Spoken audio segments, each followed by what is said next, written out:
નમસ્કાર વિદ્યાર્થી મિત્રો, હું મિતેશ રાજપૂત સ્વાગત કરું છું આપનું MGPSCમાં. વિદ્યાર્થી મિત્રો, કરંટ અફેર્સની આ લેક્ચર સિરીઝમાં આજનો જે આપણો ટોપિક છે બહુ ઇમ્પોર્ટન્ટ ટોપિક છે, જે માત્ર તમારી એક્ઝામિનેશન માટે નહીં, તમારા જીવન માટે બી બહુ જરૂરી છે. રાઈટ, એ ટોપિકનું નામ છે કવચ. રાઈટ, તો વોટ ઇઝ કવચ ઇઝ ઓલ અબાઉટ એ આપને આ લેક્ચરમાં બતાવવાનું છે. બેઝિકલી આપણે થોડા સમય પહેલાં તમે ન્યૂઝમાં સાંભળ્યું હશે કે ઇન્ડિયન રેલવે દ્વારા શું કરવામાં આવ્યું છે, પોતાનો ઇન્ડિજિનિયસ TCAS बोले तो ट्रेन कोलिजन एविडेंस सिस्टम है ना भाई. लाइकवाइज आपने पूछे कि भाई कवच शू है, व्हाट इज कवच. राइट, कवच शू है तो कवच TCAS सिस्टम है. TCAS सिस्टम बोले तो train collision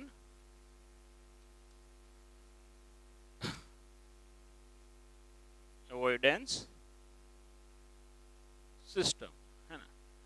train collision એવોઇડન્સ system છે, જેનાથી બે ટ્રેનોને શું કરી શકાય છે, એકબીજાથી અથડાતા રોકી શકાય છે.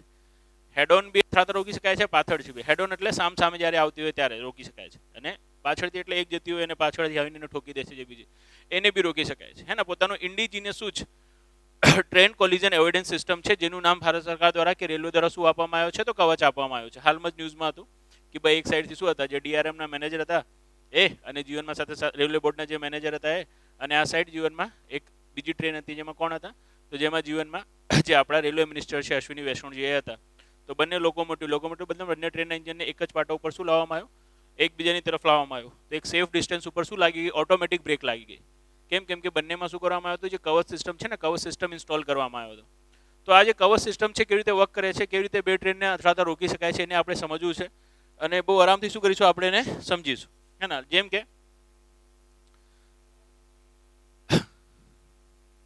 આ ફિગરમાં તમે જોઈ શકો છો, રાઈટ, કે આ જે બેઝિકલી આપણી શું છે, ટ્રેનની પાર્ટી છે. આ ટ્રેનની પાર્ટીમાં નીચે રાઈટ શું કરવામાં આવે છે, જેમ કે પહેલા અહીંયાથી સમજો તમે રાખો, જો આ ટ્રેનની પાર્ટી છે, નીચે RFID ટેગ લગાવવામાં આવે છે. શું લગાવવામાં આવે છે, RFID ટેગ. RFID ટેગ આપણે ઘણી વખત સાંભળ્યું હશે, રાઈટ. લાઈક અત્યારે જે આપણા ફાસ્ટ ટેગ હોય છે, જેનાથી શું થાય છે, જે ટોલ છે, ટોલ ઓટોમેટિક કપાઈ જાય છે, તમે ટોલ ટેક્સ ગેટને પાર કરો છો, એ ફાસ્ટ ટેગમાં બી શું છે, RFID જ. શું છે, RFID. What is RFID? તો RFID નું પૂરું નામ આપને ખબર બી હશે almost, that is radio frequency identification. Right, identification device. તો જે RFID ડિવાઇસ છે ને, એ RFID ડિવાઇસ હંમેશા યાદ રાખજો ક્યાં રાખેલા હોય છે, રેલવેના જે પાટા હોય છે, પાટા ઉપર લગાવેલા હોય છે RFID ડિવાઇસ. હવે આ RFID ડિવાઇસને રીડ કરવા માટે શું હોય છે, RFID રીડર્સ. એ RFID રીડર્સ ક્યાં લગાવેલા હોય છે, તો લોકોમોટિવ્સમાં લગાવેલા હોય છે. લોકોમોટિવ્સ એટલે જે રેલવેનું ઇન્જિન હોય છે, એ ઇન્જિન ઉપર શું હોય છે, એની અંદર શું હોય છે, RFID ટેગિંગ માટેનો જે શું હોય છે, રીડ કરવા માટેનો જે ડિવાઇસ હોય છે, એ ડિવાઇસ હોય છે. રાઈટ, સાથે સાથે શું હોય છે કે જે ઇન્જિન છે, ઇન્જિનમાં આગળ એક સ્ક્રીન મૂકેલી હોય છે, જેને TCAS સિસ્ટમ કહેવાય છે, ટ્રેન કોલિઝન એવોઇડન્સ સિસ્ટમ કહેવાય છે. એ સ્ક્રીન ઉપર શું મળતી રહેશે, બધી જે માહિતી છે, જે ડ્રાઈવર છે એને મળતી રહેશે. રાઈટ, સાથે સાથે એવું જ એક TCAS સિસ્ટમ ક્યાં હોય છે, જે સ્ટેશન હોય છે હે ને, એ સ્ટેશનમાં લાઈક ગાડી જે રહી છે, તો એક પછી એક સ્ટેશન આવતા જશે, તો જે બી ટ્રેકને તમે શું કર્યું છે, કવચથી ફૂલ પ્રૂફ કર્યો છે, તો દરેક સ્ટેશન ઉપર શું મૂકેલું હશે, એક TCAS સિસ્ટમ મૂકેલો હશે. હવે આ જે TCAS સિસ્ટમ છે, આનાથી શું થશે, જે માહિતી છે, માહિતી જે સ્ટેશન છે ને, સ્ટેશન પાસે શું થઈ જાય છે, સ્ટોર થતી જાય છે. હવે એમાં થાય છે કેવું, કઈ કઈ ટેકનોલોજીનો યુઝ થાય છે, તો જો બહુ સિમ્પલ છે. જ્યારે આપણે કવચ સિસ્ટમની વાત કરીએ, જેમ કે તમારો ફાસ્ટેગ છે, તો ફાસ્ટેગમાં તો ખાલી RFID શું થાય છે, RFID થી શું થઈ જાય છે, આપણા જે માહિતી આપણે શું કરી રાખી છે, જે વ્હીકલ માહિતી છે શેર કરી રાખી છે RFID ડિવાઇસમાં. શું કરવામાં આવે છે, RFID રીડર જે હોય છે, રાઈટ, જે આપણા ટોલ ટેક્સ ઉપર લગાવેલા હોય છે, એના દ્વારા કેપ્ચર કરી લેવામાં આવે છે અને ટોલ ટેક્સ કાપી લેવામાં આવે છે. રાઈટ, બટ અહીંયા આપણે શું કરવાનું છે કે ભાઈ જે માહિતી છે, ઇન્જિનની માહિતી, રાઈટ, કે લોકેશનની છે, એ તો કેપ્ચર કરવાની જ છે. સાથે સાથે શું કરવાનું છે, એને સિગ્નલ બી મોકલવાનું છે. તો આખું સિગ્નલની જે સિસ્ટમ છે કેવી રીતે ચાલે છે, તો જો બેઝિકલી GPS સાથે સાથે શું હોય છે, જે RFID છે, રાઈટ, એને મર્જ કરીને એક ટેકનોલોજી બનાવવામાં આવી છે. શું છે કે બહુ સિમ્પલ છે કે જે જીપીએસ સિસ્ટમ જે છે, રાઈટ, એ જીપીએસ સેટેલાઇટ છે. જીપીએસ સેટેલાઇટથી શું થાય છે, લોકેશન છે, લોકેશન ટ્રેક થાય છે. હવે જીપીએસ સેટેલાઇટથી જો લોકેશન ટ્રેક બી થઈ ગયું, તો આપને ખબર છે જીપીએસ તો વન વે ચાલશે. જેમ કે આપણી શું છે, આપણી ગાડી છે, આપણી ગાડી બી ચાલે છે, તો આપ જીપીએસથી શું કરો છો, આપણી લોકેશન ટ્રેક કરો છો. પણ એ માહિતી શું નહીં કરી શકતા, જીપીએસ થી કંઈક બીજે નથી મોકલી શકતા, હે ને. જો આપણે સિગ્નલિંગ કર્યું હોય તો આપણે શું કરવું પડશે, બીજી કોઈ વેવ્સ ઉપર સંચાલન કરવું પડશે, અને એ સંચાલન કરવા માટે શું છે આપણા પાસે બીજા રેડિયો એન્ટીનાસ હોય છે. જેમ કે મેં તમને કીધું કે આ સમજો શું છે, રેલનો પાટો છે અને વચ્ચે શું છે, એક સ્ટેશન છે. તો આ સ્ટેશન પાસે ટીસીએસ તો છે જ, સાથે સાથે આ જ સ્ટેશન ઉપર જીપીએસ એન્ટીના લાગેલો હશે, સાથે સાથે શું લાગેલો હશે, તો એક રેડિયો એન્ટીના બી લાગેલો છે. શું લાગેલો હશે? Radio antenna. હવે આ જે જીપીએસ એન્ટીના છે, જીપીએસ એન્ટીનાથી શું થશે કે ભાઈ બેઝિકલી આ જે આપણો લોકોમોટિવ્સ છે આની ઉપર આ જે જીપીએસ એન્ટીનાસ લાગ્યા છે, આ જીપીએસ એન્ટીનાથી શું થઈ રહી છે, આની જે લોકેશન છે જીપીએસ એન્ટીના માધ્યમથી, રાઈટ, આ સેટેલાઇટથી ક્યાં આવી રહી છે, આ સ્ટેશન ઉપર આવી રહી છે કે ભાઈ આ ટ્રેન જીવનમાં અહીંયા પહોંચી છે, હે ને. અહીંયાથી શું આવી રહી છે, અહીંયા આપણા જીપીએસ એન્ટીનાથી આપણે સ્ટેશનને મળી રહી છે કે ભાઈ આ ટ્રેન અહીંયા આવી રહી છે, રાઈટ, લોકેશન મળી ગઈ. આરએફઆઈડી છે, આરએફઆઈડી જેમ જેમ શું થાય છે, આ ઇન્જિન મૂવ થતો જાય છે, જે આરએફઆઈડી ટેગ છે, આરએફઆઈડી ટેગને શું કરે છે, લોકોમોટિવ રીડ કરે છે, અને રીડ કરીને આ શું છે, તો આ છે યુએચએફડી ડેટા રેડિયો મોડેમ. મોડેમ છે એટલે બંને ટાઈપ, સિગ્નલ મોકલી બી શકે છે અને સિગ્નલને શું કરી શકે છે, રિસીવ બી કરી શકે છે, જેને આપણે કહીએ છીએ ultra high frequency radio antenna. જે આરએફઆઈડી થી શું કરે છે, આ ઇન્ફોર્મેશન શું કરી રહ્યું છે, ગેધર કરી રહ્યો છે, હે ને. આરએફઆઈડી નું શું હશે, લોકેશનનું ઇન્ફોર્મેશન હશે, અહીંયા અહીંયા અહીંયા આ રીતે. તો આ ઇન્ફોર્મેશનને શું કરશે, ultra high frequency, right, ultra high ફ્રીક્વન્સીના માધ્યમથી આ એન્ટીના દ્વારા શું કરવામાં આવશે, મોકલવામાં આવશે. અને જે શું છે, જે રેડિયો એન્ટીના અહીંયા આપણે સ્ટેશન માસ્ટર પાસે છે, રાઈટ, એ સ્ટેશન માસ્ટરને શું થશે, આ રેડિયો એન્ટીના માધ્યમથી આ જે ટીસીએસ સિસ્ટમ છે, ટીસીએસ સિસ્ટમમાં એ ઇન્ફોર્મેશન બી શું થશે, સ્ટોર થતી જશે, રાઈટ. જેનાથી તમારી શું થાય, એક્યુરેટ પિન પોઈન્ટ જે શું છે, જે લોકેશન છે, લોકેશન ગેધર થતી હે ને. જીપીએસના માધ્યમથી બી આવી રહ્યું છે, આરએફઆઈડીના માધ્યમથી બી આવી રહ્યું છે.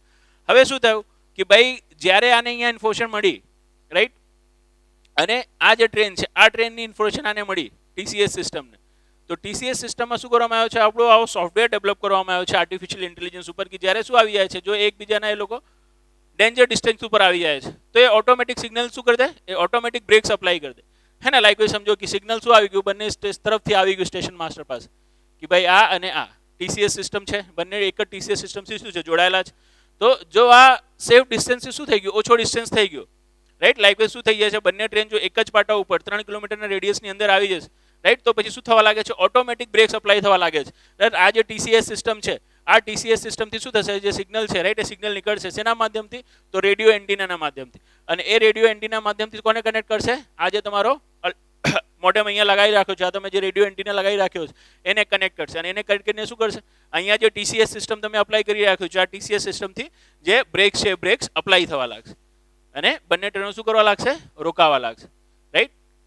તમે શું કરી શકો છો, 300 મીટરની દૂરી ઉપર, હે ને, બંને ટ્રેનને ઓટોમેટિકલી રોકી શકો છો. 300 મીટરથી પછી એ લોકો નજીક આવશે નહીં, રાઈટ. તો આ રીતે શું કરે છે, આ રીતે આપણો જે આ જે કવચ સિસ્ટમ છે ને, કવચ સિસ્ટમ શું કરી રહ્યો છે, જીવનમાં વર્ક કરી રહ્યો છે, રાઈટ. જીપીએસના માધ્યમથી લોકેશન ટ્રેસ થઈ રહી છે, રાઈટ. અને એક વખત લોકેશન ટ્રેસ થાય, હે ને, બંને શું આવી જાય છે, જો બેઝિકલી કોઈ બી સ્ટેશન ઉપર તમે જો ટીસીએસ સિસ્ટમ લગાવ્યો છે તો હંમેશા યાદ રાખજો કે બટ ઓબ્વિયસ છે, અહીંયાથી તમને શું કરવાનું છે, રેડિયો ફ્રીક્વન્સીથી જો સિગ્નલ મોકલવાનો છે તો એ સિગ્નલ કેટલા કિલોમીટર દૂર સુધી તમે મોકલી શકો છો, 5 કિલોમીટર દૂર સુધી. કેટલા કિલોમીટર દૂર સુધી, 5 કિલોમીટર. તો 5 કિલોમીટરનો આનો રેડિયસ હોય છે, એના 5 કિલોમીટરની અંદર જો શું આવી ગઈ, બે ટ્રેન્સ અંદર આવી ગઈ, તો પછી શું થવા લાગે છે, આ જે સિસ્ટમ છે ને, સિસ્ટમ જે ટ્રેન છે એ ટ્રેનને કેપ્ચર કરવા લાગે છે, અને જે ઓટોમેટિક બ્રેકિંગ સિસ્ટમ છે, બ્રેકિંગ સિસ્ટમને શું કરી શકાય છે, અપ્લાય કરી શકાય છે, અને હેડ ઓન કોલિઝન શું કરી શકાય છે, ટાળી શકાય છે.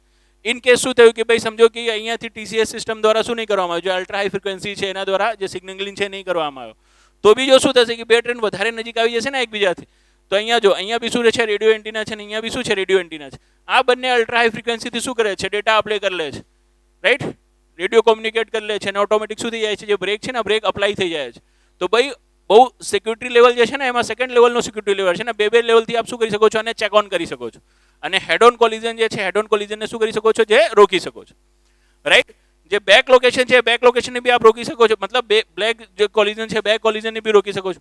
બેક કોલિઝનને કેવી રીતે રોકી શકો છો, તો બહુ સિમ્પલ છે, જેમ કે આપણે વાત પહેલા બી કરી કે ભાઈ જે આ સ્ટેશન છે, આ સ્ટેશન શું કરી રહ્યો છે, આરએફઆઈડીના માધ્યમથી બધી ઇન્ફોર્મેશન આપણે શું કરી રહ્યા છે, રીડ કરીને અહીંયા મોકલી રહ્યા છે.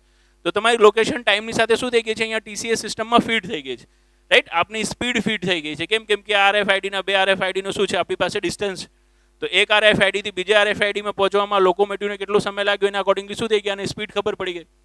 તો હવે સમજો અહીંયા 2 મિનિટ પહેલાં શું થઈ છે, તમારી ટ્રેન આ આરએફઆઈડીથી પસાર થઈ છે, અને તમારી ગતિ કેટલી છે, તો તમારી ગતિ સમજો 10 કિલોમીટર પર અવરની જ છે, હે ને. ધીમે ધીમે શું ગઈ હતી, આ ટ્રેન ગઈ હતી, તો બટ ઓબ્વિયસ આ ટ્રેન વધારે દૂર સુધી પહોંચી શકે છે નહીં. અને આ જ સિગ્નલને, રાઈટ, આ જ આરએફઆઈડી ઉપર શું આવે છે, બીજી ટ્રેન આવે છે, તો પછી આની લોકેશન બી શું થશે, અહીંયા આવશે. એની સ્પીડ બી આવશે. તો પછી શું થઈ જશે, આ જે ટીસીએસ સિસ્ટમ છે, આ ટીસીએસ સિસ્ટમનો જે આપણો સોફ્ટવેર છે, આ સોફ્ટવેર કેલ્ક્યુલેટ કરી લેશે કે ભાઈ આ ટ્રેન હમણાં જે આરએફઆઈડીથી પસાર થઈ હતી એ વધારે દૂર નથી અને આ શું આવી ગઈ છે, એની નજીક આવી ગઈ છે. તો બટ ઓબ્વિયસ છે, આને સિગ્નલિંગ કરીને શું કરશે, અલ્ટ્રા હાઈ ફ્રીક્વન્સી છે એના માધ્યમથી શું કરશે, અહીંયા સિગ્નલ મોકલશે. અને અલ્ટ્રા હાઈ ફ્રીક્વન્સી માધ્યમથી જો સિગ્નલ મોકલી રહ્યો છે તો રેડિયો એન્ટીના તો તમે શું લગાવ્યું છે, તમારા લોકોમોટિવ ડિવાઇસમાં લગાવી જ રાખ્યો છે, રાઈટ. એને સિગ્નલ મળી જશે અને ઓટોમેટિક બ્રેક શું થવા લાગશે, ઓટોમેટિક બ્રેક્સ અહીંયા અપ્લાય થવા લાગશે. અને આ રીતે તમે શું કરી શકો છો, જે બેક ઓન કોલિઝન છે, બેક ઓન કોલિઝન બી રોકી શકો છો. તો હેડ ઓન કોલિઝન બી રોકી શકો છો અને બેક ઓન કોલિઝન બી રોકી શકો છો, રાઈટ. જે ઇલેક્ટ્રોનિક ડિવાઇસીસ છે, સેટ ઓફ ઇલેક્ટ્રોનિક ડિવાઇસ ક્યાં ફીડ કરવામાં આવે છે, તો set of electronic device feed કરવામાં આવે છે ક્યાં, તો રેલવે ટ્રેક્સમાં આરએફઆઈડી ડિવાઇસ, રાઈટ. સાથે સાથે લોકોમોટિવ્સમાં એન્ટીનસ અને સાથે સાથે શું હોય છે, ટીસીએસ સિસ્ટમ હોય છે. સાથે સાથે સિગ્નલિંગ સિસ્ટમ, સિગ્નલિંગ સિસ્ટમ મતલબ આપણો જે હેડ કંટ્રોલ સિસ્ટમ છે, હે ને, જેને આપણે સ્ટેશન કરીએ છીએ. સ્ટેશનમાં બી શું કરવામાં આવે છે, એન્ટીનસ, જીપીએસ એન્ટીના બી લગાવવામાં આવે છે અને જીવનમાં શું લગાવવામાં આવે છે, રેડિયો એન્ટીના બી લગાવવામાં આવે છે. અને એક ટીસીએસ સિસ્ટમ ત્યાં બી મૂકવામાં આવે છે, રાઈટ. અને આ રીતે શું કરી રહ્યા છે આપણે, આ જે કવચ સિસ્ટમ છે, કવચ સિસ્ટમને હવે ઇમ્પ્લાય કરી રહ્યા છે, દરેક ટ્રેકમાં ઇમ્પ્લાય કરી રહ્યા છે, હે ને. અત્યારે જે ભારત સરકારનો બજેટ આવ્યો હતો છેલ્લો 2022નો, તો એમાં સરકારે કીધું હતું કે આપણે શું કરવાનું છે, આ વર્ષે એટલીસ્ટ 2000 કિલોમીટરને જે કવચ સિસ્ટમ છે, કવચ સિસ્ટમથી પ્રોટેક્ટ કરવાનો છે. બટ ઓબ્વિયસ છે, કવચ સિસ્ટમથી પ્રોટેક્ટ કરવામાં થોડું ટાઈમ લાગે. કેમ કે આખા રેલવે ટ્રેક ઉપર તમને આરએફઆઈડી ડિવાઇસીસ લગાવવા પડે, હે ને. દરેક લોકોમોટિવમાં આપણે શું લગાવવું પડે, એન્ટીનસ લગાવવું પડે, ટીસીએસ શું કરવું પડે, જે આપણો સોફ્ટવેર વાળો જે ડિવાઇસીસ છે, ડિવાઇસીસ મૂકવા પડે, રાઈટ. જેનાથી શું થઈ શકે, જેનાથી જીવનમાં જે આ સિસ્ટમ છે, સિસ્ટમ વર્ક કરી શકે. એવું તો ખાલી એક જ ડિવાઇસ નથી કે જે આપ શું કરી દો, બધા ઇન્જિનમાં લગાવી દો ને આ કામ કરી શકે. આનું ઇન્ફ્રાસ્ટ્રક્ચર શું છે, આનું ઇન્ફ્રાસ્ટ્રક્ચર આખા રેલવે ટ્રેકમાં જ આરએફઆઈડી ડિવાઇસ એમાં શું કરવું પડે છે, લગાવવી પડે છે. તો બટ ઓબ્વિયસ ટાઈમ તો થોડું લાગશે જ લાગશે, રાઈટ. અને જો એક વખત આ લાગી ગયું ને તો ખાલી કોલિઝન નહીં, રાઈટ, શું થઈ જશે, જે આખી ને આખી એલર્ટન્સ છે ને, એલર્ટન્સ ડ્રાઈવરની બહુ વધી જશે. લાઈક ભાઈ સમજો જીવનમાં કે ડ્રાઈવર શું કરી રહ્યો છે, કોઈ સિગ્નલને ધ્યાન નહીં આપીને બહુ સ્પીડથી શું કરી ગયો, કોઈ સિગ્નલને પસાર કરી ગયો. હવે બહુ સ્પીડથી, લાઈક સમજો કે અહીંયા સિગ્નલ છે અને આ સિગ્નલ ઉપર તમને એવી સ્પીડ હતી કે ભાઈ 50 કિલોમીટર પર અવરની સ્પીડથી શું કરવાનું છે, આ સિગ્નલને પ્રસાર કરવાનો છે. પણ તમે ધડાધડ જોશમાં હતા, 100 કિલોમીટર પર અવરની સ્પીડથી શું કરી દીધું, આ સિગ્નલ જમ્પ કરી દીધું. હવે 100 કિલોમીટર પર અવરની સ્પીડથી જમ્પ કર્યો છે, આ બી શું થઈ જશે, અહીંયા આપણો જે કંટ્રોલ સ્ટેશન છે ત્યાં ખબર પડી જશે. કેવી રીતે ખબર પડી જશે, નીચે તમે આરએફઆઈડી ટેગ લગાવી રાખ્યા છે અને એક આરએફઆઈડી ટેગથી બીજા આરએફઆઈડી ટેગમાં આવવામાં કેટલું સમય લાગે છે. આ શું થાય છે, હા, અલ્ટ્રા હાઈ ફ્રીક્વન્સી જે છે, રેડિયો ફ્રીક્વન્સી છે, એના માધ્યમથી એન્ટીના દ્વારા અહીંયા જે આપણો કંટ્રોલ સ્ટેશન છે ત્યાં મોકલી દેવામાં આવે છે ટીસીએસ સિસ્ટમમાં. તો ટીસીએસ સિસ્ટમને ખબર પડી જાય છે, ઓ માય ગોડ, આ તો બહુ સ્પીડથી શું કરી રહ્યો છે, જઈ રહ્યો છે, રોકો રોકો રોકો. તો આને શું આવશે, ટીસીએસ સિસ્ટમથી અલર્ટ મેસેજ આવશે. બ્રેક નહીં લગાવે. બ્રેક ક્યારે લાગે છે, તો બ્રેક જીવનમાં ત્યારે લાગે છે જ્યારે શું હોય, બેની લોકેશન શું આવતી હોય, નજીક નજીક આવી જતી હોય, બંને સાઈડથી શું આવી રહ્યો હોય, સિગ્નલ આવી રહ્યો હોય અને બંને શું આવી ગયા હોય, 5 કિલોમીટરની રેન્જની અંદર આવી ગયા હોય, તો પછી બ્રેક્સ લગાવે છે. અલર્ટ શું કરશે, અલર્ટ મેસેજ જશે અહીંયા ટીસીએસ સિસ્ટમથી. કેમ કે ટીસીએસ સિસ્ટમ આટલો તો સમજી રહ્યો છે કે ભલે જીવનમાં આ ભાગી રહ્યો છે પણ આગળ કોઈ ટ્રેન છે નહીં. તો થઈ શકે છે ટ્રેન લેટ થઈ ગયો હોય, એના કારણે જીવનમાં શું થઈ રહ્યું છે, એના કારણે જીવનમાં ભગાઈ રહ્યો છે. ટ્રેન લેટ થાય છે તો શું કરવામાં આવે છે, એની જે એલાઉડ સ્પીડ છે એના કરતાં સ્પીડમાં ચલાવીને એને કવર કરવામાં આવે છે. હવે એ સ્પીડમાં ચલાવીને કવર કરવા ગયો અને જીવનમાં ટીસીએસ સિસ્ટમ બ્રેક લગાવવા લાગે તો જીવનમાં જે ટ્રેન લેટ ઉપડે પછી લેટ જ રહે, જીવનમાં ક્યારેક કવર જ ના કરી શકે, હે ને. તો એક એલર્ટ મેસેજ જશે અહીંયા, beep beep beep beep beep beep beep beep, એટલે ગાડો નહીં બોલશે, બીપ બીપ થશે એટલે અલાર્મ વાગવા લાગશે ડ્રાઈવરને, હે ને. જેનાથી ડ્રાઈવરને ખ્યાલ આવી જાય કે ભાઈ એની એકચ્યુઅલ સ્પીડ શું છે. અને જો એને લાગશે કે ઓ માય ગોડ, હું લેટ નથી તો બી ફાસ્ટ ભાગી રહી છે, તો પછી જીવનમાં શું કરે, પછી જીવનમાં એ સ્પીડને કંટ્રોલ કરે. અદરવાઇઝ પછી એમાં રિપ્લાય આપી દે કે ઓલ ઇઝ ઓકે અને ડ્યુ ટુ લેટ આપણે શું કરી રહ્યા છીએ, થોડી સ્પીડમાં જઈ રહ્યા છે, મને ખબર જ છે કે જીવનમાં શું સ્પીડ છે. That is it. ખ્યાલ આવ્યો? તો બોલો, જીવનમાં ખ્યાલ આવ્યો. સાથે સાથે શું હોય છે કે જે ટીસીએસ સિસ્ટમ હોય છે, ટીસીએસ સિસ્ટમમાં ટાઈમલી આપણે શું કરવું હોય છે, જે સ્ક્રીન મૂકેલો હોય છે એને એમાં ડ્રાઈવરને પોતાનો રિસ્પોન્સ આપવાનો હોય છે. હવે ઇન કેસ સમજો જીવનમાં શું થઈ ગયું, ડ્રાઈવર પોતાનો રિસ્પોન્સ નહીં આપી રહ્યો, ડ્રાઈવર જીવનમાં સૂઈ ગયો છે, રાઈટ. તો બહુ ટાઈમ સુધી જો રિસ્પોન્સ નહીં આવતો બી શું થશે, અહીંયાથી સિગ્નલિંગ થશે, beep beep beep beep beep અવાજ થવા લાગશે કે ભાઈ શું છે, કોઈ રિસ્પોન્સ આપતા નહીં, જાગો છો કે જીવનમાં સૂઈ ગયા છો, તમે સૂઈ ગયા છો તો લાવો હું જ ચલાવી લઉં, આ રીતનું, રાઈટ. તો દેટ ઇઝ આઈ થિંક બહુ ફૂલ પ્રૂફ સિસ્ટમ છે. અને જેમ કે મેં તમને કીધી કે અત્યારે આપણે શું કર્યું છે, આને લગાવવાનું ચાલુ કર્યો છે. અને સૌથી પહેલાં જે રૂટ ડિસાઇડ થયા છે બહુ સારું છે કે આપણો અમદાવાદ મુંબઈનો રૂટ ડિસાઇડ થયો છે, જે શું કરવામાં આવશે, કવચ સિસ્ટમથી પ્રોટેક્ટ કરવામાં આવશે. સાથે સાથે શું છે, કોલકાતા ટુ મુંબઈ જે છે, હાવડા ટુ મુંબઈ જે રૂટ છે એને બી ડિસાઇડ કરવામાં આવ્યો છે કે આને સેકન્ડ પ્રિફરન્સ ઉપર શું કરવામાં આવશે, કવચ છે, કવચથી પ્રોટેક્ટ કરવામાં આવશે, કવચ હેઠળ શું કરવામાં આવશે, આને આવરી લેવામાં આવશે. અને પછી એક પછી એક અને જીવનમાં એક પછી એક આખું ને આખું જે ભારતના શું છે રેલવે ટ્રેક છે, બધા રેલવે ટ્રેકમાં શું કરવામાં આવશે, આ જે કવચ સિસ્ટમ છે, કવચ સિસ્ટમ લગાવવામાં આવશે, હે ને. પણ અહીંયા જો પ્રિલિમ માટે આપણને ખ્યાલ હોવું જોઈએ તો પ્રિલિમ માટે આ ખ્યાલ હોવો જોઈએ કે લાઇકવાઇઝ આપણે પૂછે કે ભાઈ કવચ સિસ્ટમમાં નીચેમાંથી કઈ ટેકનોલોજીની મદદ લેવી પડે છે, તો જીપીએસ સિસ્ટમ સાથે સાથે RFID હે ને બંનેની મદદ લેવી પડે છે. કવચ સિસ્ટમમાં જે બે ટ્રેનો વચ્ચે દૂરસંચાર થાય છે, એ બે ટ્રેનો વચ્ચે દૂરસંચાર કે સ્ટેશનથી ટ્રેન વચ્ચે દૂરસંચાર હે ને કયા તરંગોના માધ્યમથી થાય છે, તો અલ્ટ્રા હાઈ રેડિયો ફ્રીક્વન્સીના માધ્યમથી થાય છે. શેના માધ્યમથી થાય છે? અલ્ટ્રા હાઈ રેડિયો ફ્રીક્વન્સીના માધ્યમથી થાય છે. એના પછી ત્રીજો ક્વેશ્ચન આપણે થઈ શકે છે કે કેન્દ્રીય બજેટ 2022-23માં હે ને આ નાણાકીય વર્ષમાં કેટલા કિલોમીટર રેલવે ટ્રેકને કવચથી આવરી લેવા માટેનો પ્લાન કરવામાં આવ્યો છે, તો આન્સર આવશે 2000 કિલોમીટરને આવરી લેવાનો પ્લાન કરવામાં આવ્યો છે. કેટલા કિલોમીટર? 2000 હે ને. પહેલા આપણે એક યુરોપિયન સિસ્ટમ હતી, એ યુરોપિયન સિસ્ટમથી શું કરતા હતા? TCS સિસ્ટમ એમની યુઝ કરતા હતા. બટ પછી નરેન્દ્ર મોદી સાહેબ કે ના આત્મનિર્ભર ભારત હે ને, મેક ઇન ઇન્ડિયા, બહારથી નહીં લેવાનું, બનાવો પોતે બનાવો. તો એ જે યુરોપિયન સિસ્ટમ હતી ને એને ઓલમોસ્ટ 1 કિલોમીટરનો જે ખર્ચ હતો ને એ 2 કરોડ જેટલો આવતો હતો. કેટલા કરોડ જેટલો આવતો હતો? 2 કરોડ જેટલો. પણ જે આપણો કવચ સિસ્ટમ છે, આ કવચ સિસ્ટમમાં 1 કિલોમીટરનો જે રેલવે ટ્રેક તમે RFID ની સાથે કવર કરી રહ્યા છો, રાઈટ, તો તમારો જે ખર્ચ હોય છે કેટલું થઈ જાય છે? તો 50 લાખ જેટલો થઈ જાય છે. કેટલો થઈ જાય છે? 50 લાખ. તો આ કોસ્ટિંગ બી યાદ રાખજો, ક્યારેક આપને પૂછી શકે છે કે કવચ સિસ્ટમ હેઠળ જો શું કરવામાં આવે છે, રેલવે ટ્રેકને સુરક્ષિત કરવામાં આવે છે, તો 1 કિલોમીટરના રેલવે ટ્રેકને સુરક્ષિત કરવા માટે લગભગ કેટલો ખર્ચ થાય છે? તો 1 કિલોમીટરના રેલવે ટ્રેકને સુરક્ષિત કરવા માટે લગભગ કેટલો ખર્ચ થાય છે? તો 50 લાખ જેટલો ખર્ચ થાય છે. કેટલા લાખ જેટલો ખર્ચ થાય છે? 50 લાખ જેટલો ખર્ચ થાય છે, હે ને. તો આટલી ઇન્ફોર્મેશન ઇમ્પોર્ટન્ટ છે, યાદ રાખજો. 2000 કિલોમીટરની રેન્જને કવર કરવાનું છે, રાઈટ. 50 લાખ જેટલું ખર્ચ થાય છે 1 કિલોમીટરને, હે ને. કેટલા સેફ ડિસ્ટન્સ ઉપર ગાડી ઓટોમેટિક રોકાઈ જાય છે? તો ઓલમોસ્ટ 300 to 380 મીટર જેટલો શું હશે? ડિસ્ટન્સ હશે. તો હેડ ઓન કોલિઝન પહેલા જ રોકાઈ જશે ને, એટલે એકદમ નજીક આવી નહીં રોકે કે હો એકદમ થ્રિલ વધી જાય. 300 મીટરની અંદર આવી ગયા તો ઓટોમેટિક આખું લગાઈ જશે. અને શું આવી રહ્યા છે લોકો? 5 કિલોમીટરની રેન્જની અંદર આવી રહ્યા છે તો ઓટોમેટિક બ્રેકિંગ સિસ્ટમ અપ્લાય થવા લાગે છે, રાઈટ. પણ ધીમે કરે છે ગતિ, કે થઈ શકે છે આગેથી શું હોય, કોઈ બીજી પાસિંગ હોય કે નહીં ત્યાંથી આ પાસ કરી લેશે. પણ નથી જો 300 મીટરની અંદર આવી ગયા તો પછી કમ્પ્લીટલી ફૂલ બ્રેક લગાવીને શું કરશે? જે TCS સિસ્ટમ છે ટ્રેનને રોકી દેશે. ખ્યાલ આવ્યો? તો જીવનમાં ખ્યાલ આવ્યો, હે ને. કોઈ રેડ સિગ્નલ છે, રેડ સિગ્નલ બી તમે જમ્પ કરી ગયા તો બી શું કરશે? TCS થી સિગ્નલ આવશે સીધું તમારા સોફ્ટવેરમાં. જે TCS ડિવાઇસ તમે શું કરી રાખ્યો છે? લોકોમોટિવમાં મૂકી રાખ્યો છે, અને બ્રેક શું થઈ જશે? બ્રેક્સ અપ્લાય થઈ જશે, અને ગાડી જીવનમાં શું થશે? રોકાઈ જશે કે ભાઈ તમે શું કર્યું છે? રેડ સિગ્નલને જમ્પ કર્યો છે. કેમ કે રેડ સિગ્નલ છે એનો બી શું છે? એનું બી સ્ટેટસ જે સ્ટેશન કંટ્રોલ સ્ટેશન છે એની પાસે છે.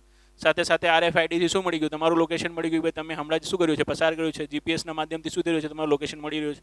તો શું કરવામાં આવશે? અલ્ટ્રા હાઈ રેડિયો ફ્રીક્વન્સી દ્વારા TCS દ્વારા શું આવશે? સિગ્નલ આવશે, અને પછી જે ઓટોમેટિક બ્રેક સિસ્ટમ છે લગાવી દેશે. તો ડ્રાઈવરની અટેન્ડન્સ વધારવા માટે, હે ને, જે રેડ સિગ્નલ છે, રેડ સિગ્નલ ઉપર ઓટોમેટિક ટ્રેનને રોકવા માટે, હેડ ઓન કોલિઝનને રોકવા માટે, બેક ઓન કોલિઝનને રોકવા માટે, બધા માટે શું કરશે? કવચ જે આપણો છે કામ કરશે, રાઈટ. તો એનો મતલબ એવું ના વિચારતા કે જીવનમાં શું થઈ જશે? એ ડ્રાઈવરની ઉપયોગિતા છે, ડ્રાઈવરની ઉપયોગિતા ઘટી જશે. જેમ કે મેં તમને બતાવ્યું ને કે તમે ખાલી આર્ટિફિશિયલ ઇન્ટેલિજન્સ ઉપર ચલાવો તો એની એક લિમિટેશન આવે કે ભાઈ જો ટ્રેનને કવર કરવું છે ડિસ્ટન્સ ઓછા ટાઈમમાં વધારે, કેમ કે લેટ થઈ ગઈ છે, તો બી શું થઈ રહ્યો છે? જો સિગ્નલની જે એલાઉડ સ્પીડ છે એના કરતાં વધારે સ્પીડથી ચલાવી રહ્યો છે તો ઓટોમેટિક બ્રેક્સ લાગી રહી છે. પણ એવી કન્ડિશનમાં બ્રેક નહીં લાગે, રાઈટ. એના બધા માટે શું હોય? ડ્રાઈવર હોવું જોઈએ જે શું કરી શકે? રિસ્પોન્સ પોતાનું ફીડ કરી શકે, સ્ટેશન ઉપર ટ્રેનને રોકી શકે, રાઈટ. ખ્યાલ આવ્યો કે તમને? કોઈ વચ્ચે આવી ગયું છે તો એના માટે ટ્રેનને રોકી શકે, હે ને. ગાય વાય પસાર થઈ રહી છે તો આ તો સટાસટ જઈ જ રહ્યું છે, એ ગાયની નહીં ટ્રેક કરે કે ગાયની રોકે છે. RFID થી ગાય તો પોતાનો સિગ્નલ નહીં મૂકે ને. તો ગાય આવી ગયો, કોઈ માણસ આવી ગયો તો કવચ સિસ્ટમ પોતે બ્રેક લગાવી લે છે, એવું ના વિચારતા જીવનમાં. આ ખાલી ટ્રેનને શું કરે છે? ટ્રેનથી અથડાતા રોકે છે. હંમેશા યાદ રાખજો. ઇવન કોઈ બસ બી આવી ગઈ ને ટ્રેન રેલવે ટ્રેકમાં તો બસને બી ઠોકી દેશે સટ દઈને. કેમ? કેમ કે જો આપણી શું જોવી જોઈએ? ઇન્ફોર્મેશન છે, ઇન્ફોર્મેશન ક્યાં જવું જોઈએ? કંટ્રોલ સેન્ટર પાસે જવી જોઈએ, જ્યાં તમે TCS શું લગાવી રાખ્યો છે? TCS સિસ્ટમ લગાવી રાખ્યો છે. બંનેની લોકેશન જ્યારે આવશે તો જ પછી શું કરશે? ત્યાંથી રિસ્પોન્સ આવશે કે બંને એકબીજાના ડેન્જર ઝોનમાં આવી ગયા છે. તો તમારું રેલવે તો જઈ રહ્યો છે, રાઈટ, એની લોકેશન છે, પણ એ બસ છે કે પછી જીવનમાં ટ્રેક્ટર છે કે પછી પેલું ગાય છે, એ થોડી પોતાનો સિગ્નલ મોકલી રહ્યા છે. એની પાસે થોડી અલ્ટ્રા હાઈ ફ્રીક્વન્સી એન્ટીના તમે લગાવ્યો છે, GPS એન્ટીના લગાવ્યો છે. તો ભવિષ્યમાં થઈ શકે છે કે ગાય ઉપર બી આ બધા એન્ટીનાસ લગાવીએ, આપણે RFID ટેગ લગાવીએ, રાઈટ. પણ અત્યારે તો છે નહીં. તો એ બધું તો ચાલતું રહેશે જીવનમાં. હા, બટ જે ટ્રેન કોલિઝન છે, ટ્રેન કોલિઝનને શું કરી શકશે? આ જે કવચ સિસ્ટમ છે, કવચ સિસ્ટમ જીવનમાં અટકાવી શકે, રાઈટ. તો હોપ્સો હવે જે કવચ સિસ્ટમ છે, કવચ સિસ્ટમ તમને મસ્ત રીતે ખ્યાલ આવી ગયો હશે. ખાસ યાદ રાખજો, આમાં પૂછે ને કે જો GPS સિસ્ટમનો બી યુઝ થાય છે તો યસ, GPS સિસ્ટમનો બી યુઝ થાય.